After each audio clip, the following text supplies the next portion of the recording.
Hello mga bis, samahan niyo ako sa aking panibagong video. Hello mga bi, pagkatapos ko ngang kumain ng aming agahan ay agad na akong pumunta sa aming labahan.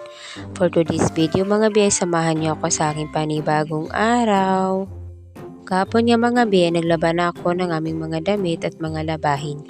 Pero mga bi, meron pa rin akong hindi nalabhan, kaya lalabhan ko ngayong araw na ito. Wala naman din akong ginagawa dito sa bahay namin mga bi, kaya maglalaba na lang din ako para may magawa ako ngayong araw na ito.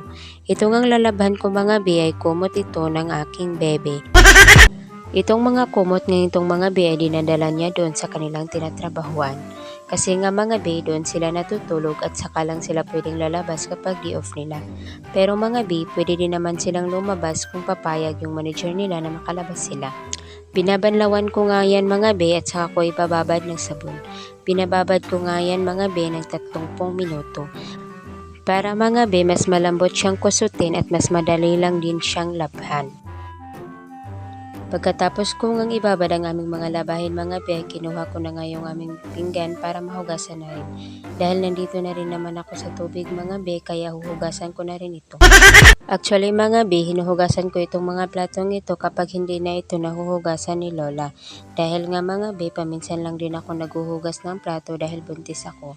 So ayun nga be, dahan-dahan lang din akong lumalakad dahil nga dito sa amin ay maputik. Medyo nahihirapan na nga rin akong umupo mga be dahil nga malaki na rin yung tiyan ko. Pagkatapos ko ang hugasan ng aming pinggan mga be, ay agad na rin akong umuwi dito sa bahay nila Lola para iligpit ang aking hinugasan. Nalinis na nga rin ako dito sa lababo mga be para naman maging malinis tignan.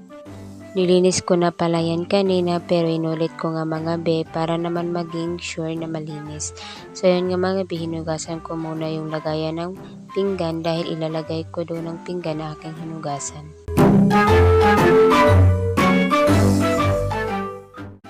Pagkatapos ko ang ilagay ang mga pinggan mga be, ay inilagay ko na rin itong mga baso at baka mabasag pa at mapagalitan pa ako ni Lola.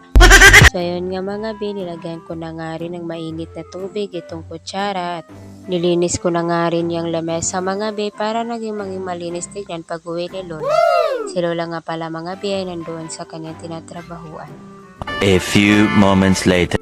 Muntik ko na palang makalimutan mga be na may ibinabad pala akong mga labahin. Kaya ayan mga be, nagmamadali nga ako na kusutin ito mga be. Malambot na rin naman ito mga be dahil nga ibinabad ko ito ng 30 minuto. Bago ko nga binalikan ang aking mga labahan mga be, ay naglinis muna ako doon sa bahay ni Lola. Ilinis ko na nga rin mga be yung CR para hindi na yun gagawin ni Lola. Kahit naman mga be, sa ganung paraan makatulong din ako sa kanya. Dahil nga mga be, nakaupo lang din ako sa bahay at wala nga akong ginagawa. A few moments later. Pagkatapos ko ang gawin ang lahat ng aking mga gawain mga be, ay di ko na malaya na dumating na pala ang aking order. Oo mga be, umorder ako.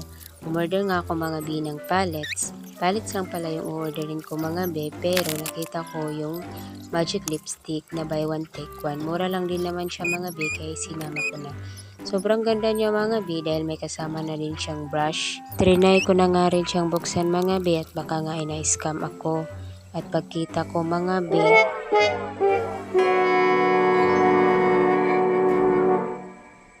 akala ko talaga be na-scam na ako. Yun pala ay nasa likod lang pala nun.